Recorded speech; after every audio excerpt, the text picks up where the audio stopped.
In today's video, I'm going to show you how to use Artistly for high-quality marketing thumbnails in Artistly AI. First, log into your Artistly account and go to the AI image generator or design dashboard. This is where you'll create eye-catching visuals for marketing and content.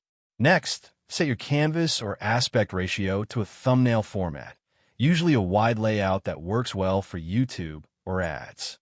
Now type a strong prompt like high-converting marketing thumbnail, bold text space, modern design, vibrant colors, attention-grabbing layout, clean composition, professional advertising style. Make sure your prompt includes keywords like bold, attention-grabbing, and marketing style, so the AI focuses on impact and visibility. Click Generate and pick the one that stands out the most and clearly communicates your message. Once you're satisfied, download your thumbnail in high quality and use it for YouTube, ads, or social media marketing. Thank you for watching this video. Please feel free to use the affiliate link in the description.